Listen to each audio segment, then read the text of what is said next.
おはようございます。俊也です。今日の FD レストアはこの車を洗車していきます。部品全部外したんですけど、結構ね汚れがすごかったんですよ。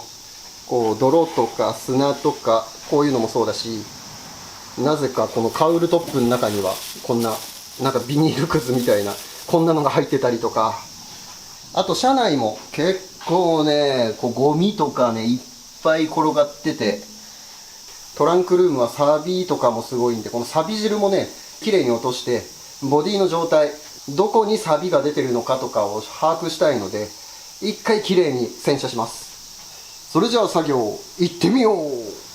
とりあえず車内ゴミがすごいので掃除機使って綺麗に掃除していきます。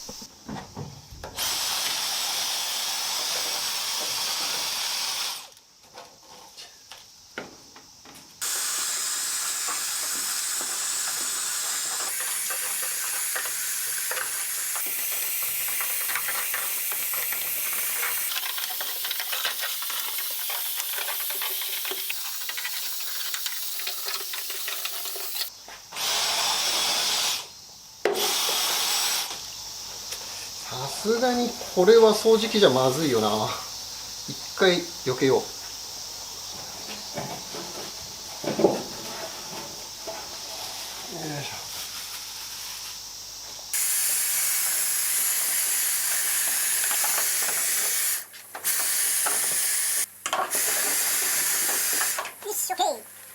空っぽだった掃除機満タンになりました。結構ゴミあったね。グロメットとか穴塞いでるやつ外していきます。洗車した時に水が抜けないと困るので、こういう穴の塞いでるやつは全部外しちゃいます。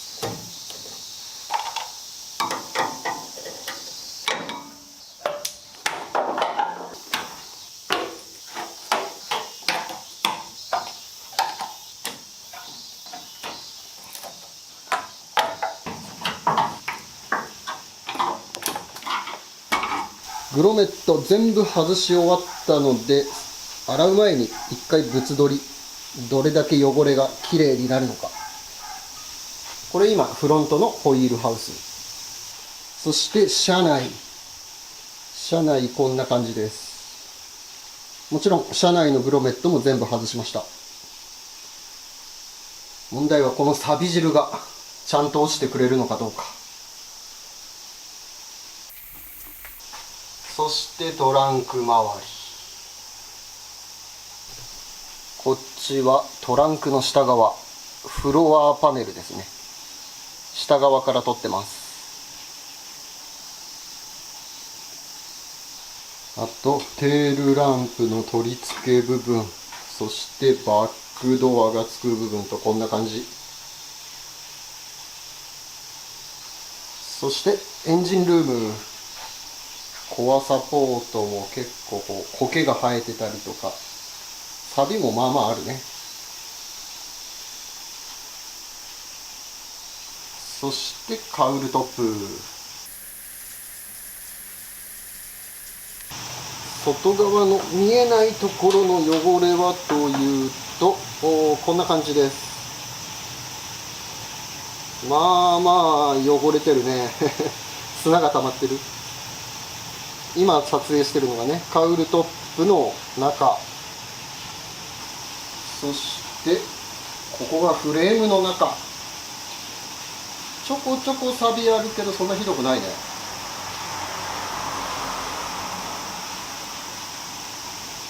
サビはちらほらあるけどそんなにはひどくない。ただやっぱりちょっと砂が溜まってるのかなって感じがする。そして最後サイドシルの中、ここはどうでしょうか。ここもそんなにサビないけど砂はすごいね。現状としてはそんなに悪くないけど、せっかくだからね、隅々まできれいに洗っていきたいと思います。特にこのサイドシルとかフレームとかこの袋構造になってる部分、こういうところってめったに洗うことできないんで、さっき見てた砂とか泥とかが水分吸ってでずっとそれがとどまることによってサビがね進行しやすくなるので、もう今のうちにきれいに落としておきます。たまにね、泥が詰まって水抜き穴が機能してない車とかもいるからね、もう洗える時にね、しっかりと洗っておきます。それじゃあ洗っていきます。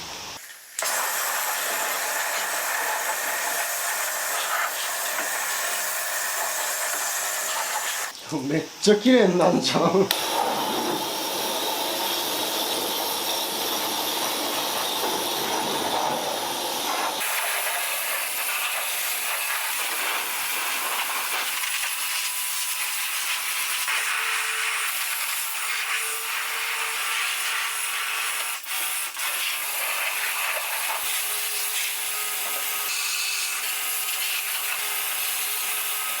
今洗ってて気づいたんですけど、ここのカウルトップのところから入ってきた水がここのピラーのところを伝ってここの水抜き穴から抜けるはずなんですよね。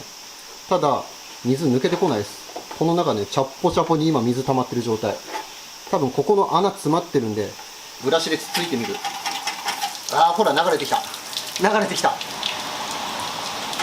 ほらほらほらほらほら、あ、ここの水抜き穴詰まってたんだ。こういうところが詰まるとここ水溜まってこの中から腐ってきちゃうんで、こういう時にね、しっかりと洗ってあげないとダメなんですよ。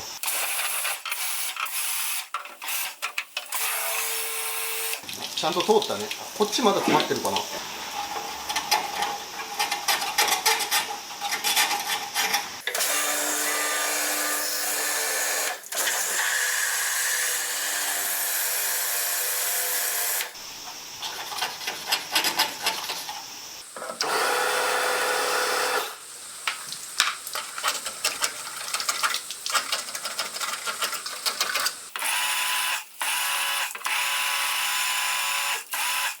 次、車内洗っていきます。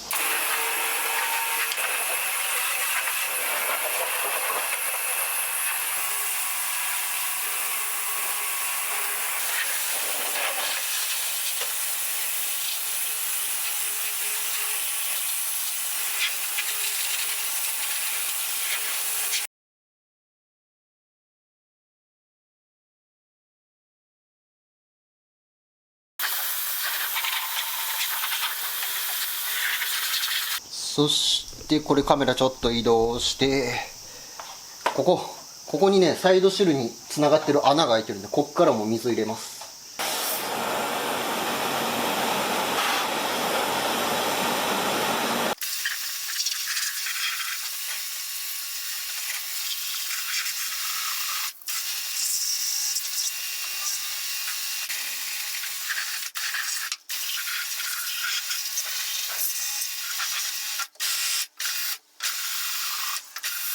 一通り洗い終わりました。水抜き穴とかも全部通ってるのを確認したんで、多分これでね、この見えない部分のサビとかはだいぶ抑えられると思います。あとホイールハウスとかめっちゃ綺麗になった。車内もそれなりにサビの汁みたいなのは落ちましたね。まだちょっと残ってるけどね。でも最初よりは全然綺麗になった。そしたらこのままにしておくと、今水たまりみたいになっちゃってるんですよ、車内が。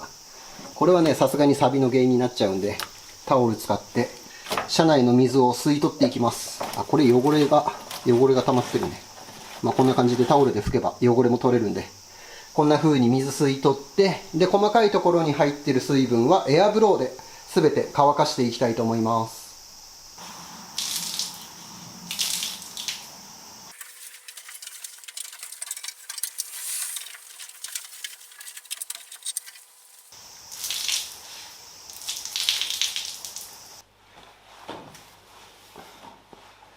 ガラスが外側じゃなくて中だった。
どくさいやつじゃんこれ。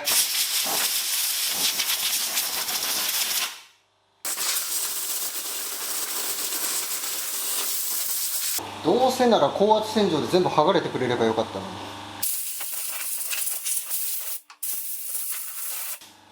こっちは剥がれないのか。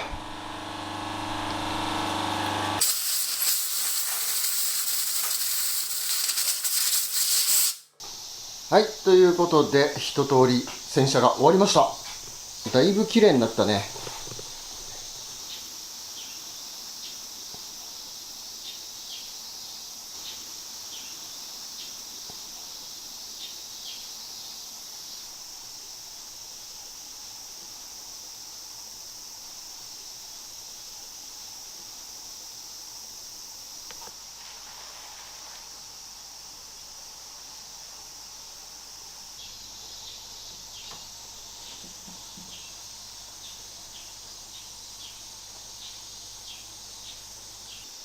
汚れはだいぶ落ちたけど、やっぱサビ汁はいまいち落ちなかったですね。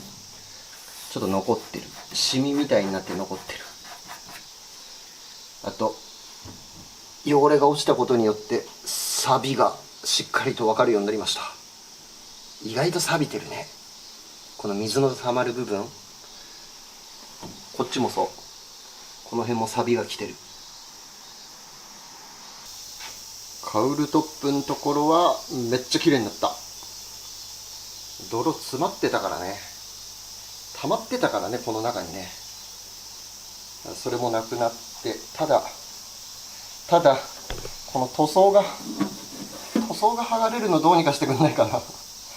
いっそのこと全部剥がれてくれた方が楽なんだけどな。こっちもそう剥がれてきちゃう。さすがに家庭用の高圧洗浄機じゃ塗装を剥がすパワーなかったか。密着不良を起こしてればベリベリベリって全部いってくれるかなとかってちょっと期待してたけど甘かったね。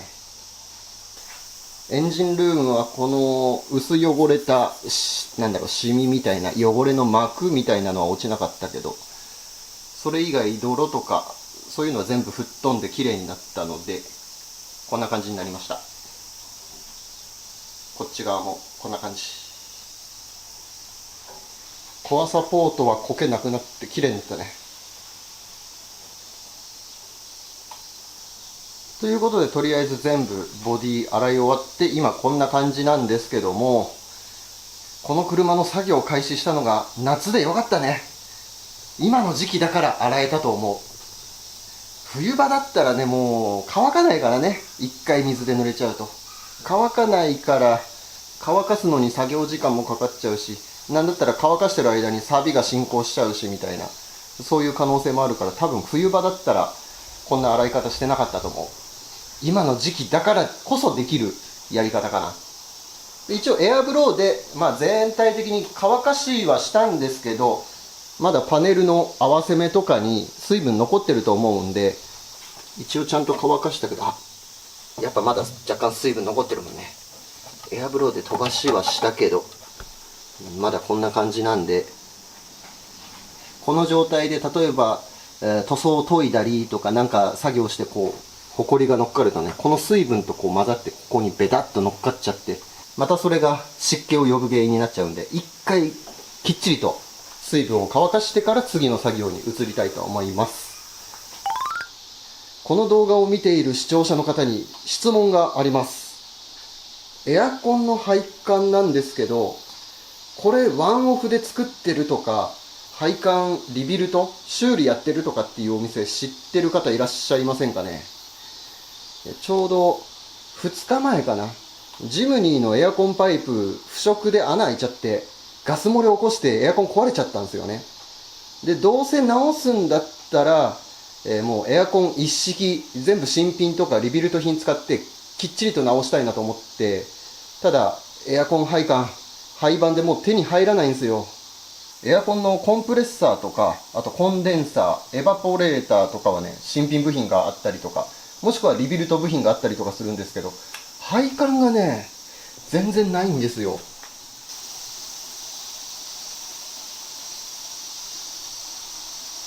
中古品の配管とかも考えたんですけど、多分また数年で穴開いてダメになっちゃう可能性の方が高いなと思って、どうせ直すんだったら全部新品できっちりと直したいなと思ったんで、ちょっとね今配管調べてる途中だったんですけど、そんなことを調べながら、そういえば FD も配管やばいかもと思って、これ FD の配管です。結構腐食してるんですよね。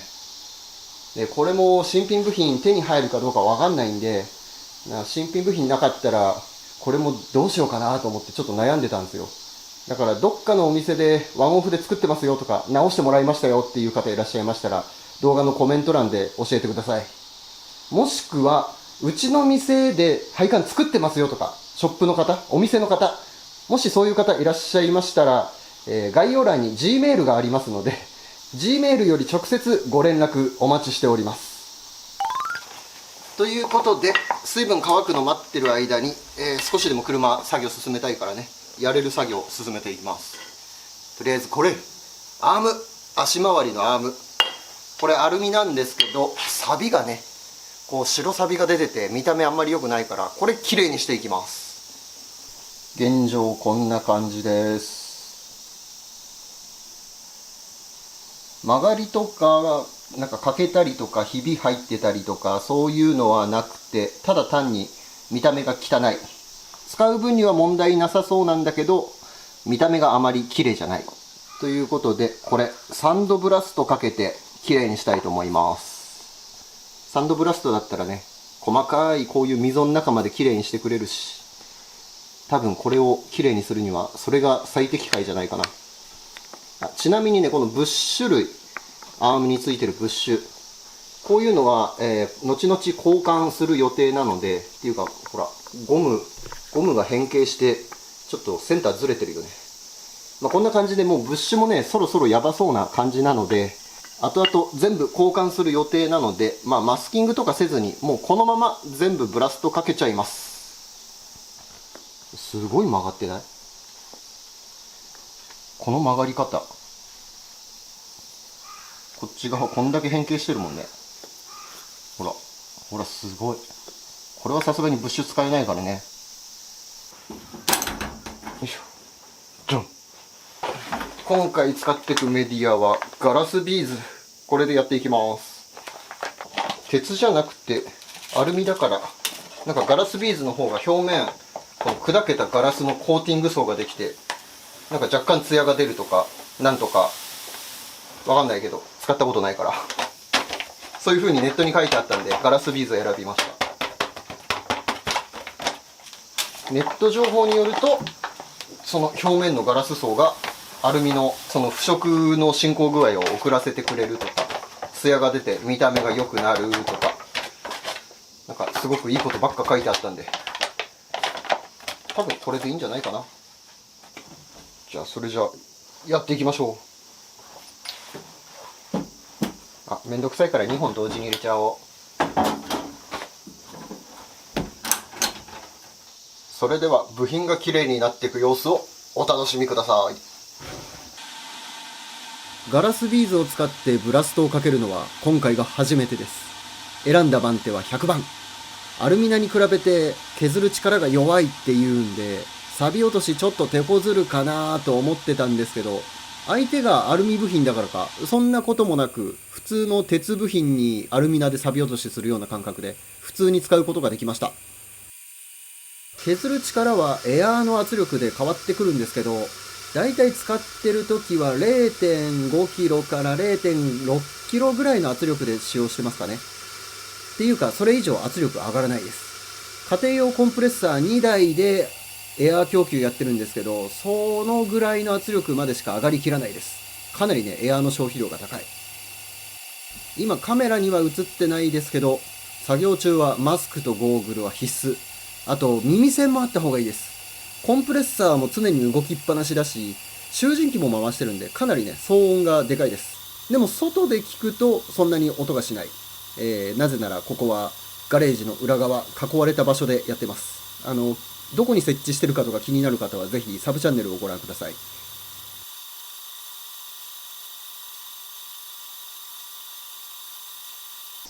はい、ということで試しに1本だけかけてみました。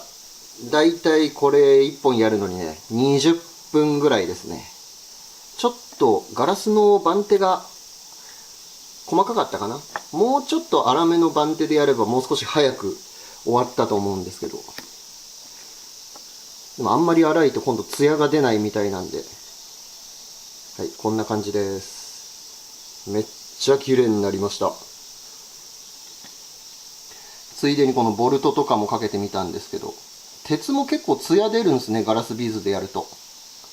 ただ、ガラスの膜ができてるから塗装は乗りにくいっていう話なんで、まあこの後、ボルトの頭だけ塗るときには軽くペーパーかけてあげなきゃダメかなって気はしますけど。はい、こんな感じ。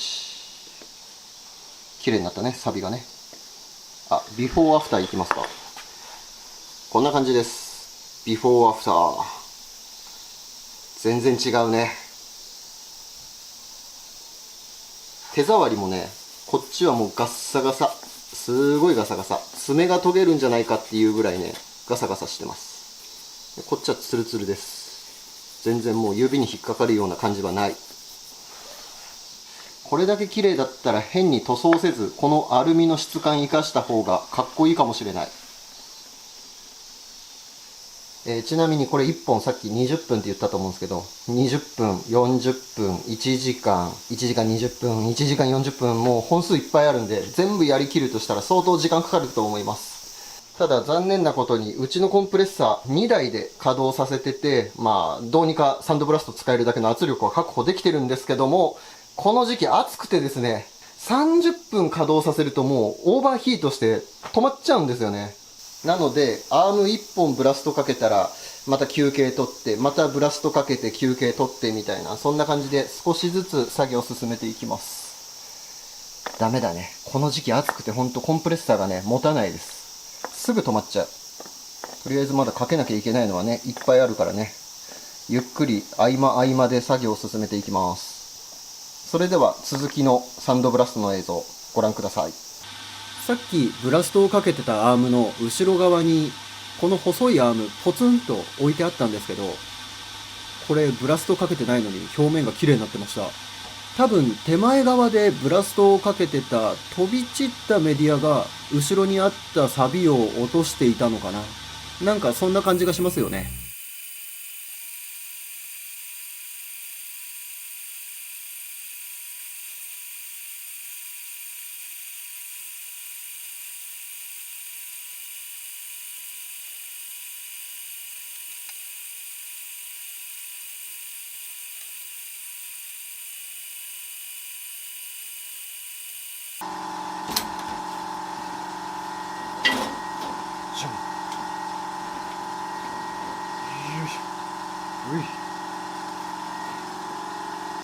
これアッパーアームのここのピロボールの部分だけ、これブーツ一応かぶってるけど、ブーツ割れてるんですよ。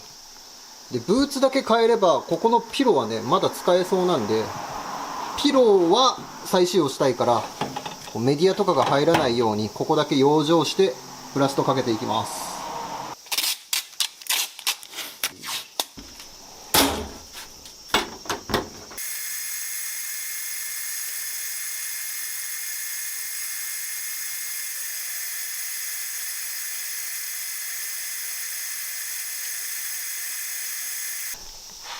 はい、ということで、本日4時間頑張った成果がこちらでございます。だいぶ綺麗になったね。4時間長えな、でも。それでこの4つの部品しかかけれてないんだもんな。だいたい30分1回使ったら30分休ませてかな。コンプレッサーが熱持っちゃうんで。30分クールダウンの時間を取ってやると、だいたいこのぐらいしかかけることができませんでした。元はこうね。この状態だったのが、こうなります。やってて思ったけど、待ち時間もったいないね。いや、サブチャンネルの撮影とかやってるから、時間が無駄になることはないんですけど、でもなんかじれったい。このブラストかけるのは、この時期じゃない方がいいのかな。夏場よりも冬の方がいいかもしれないですね。コンプレッサー熱持ちにくいから。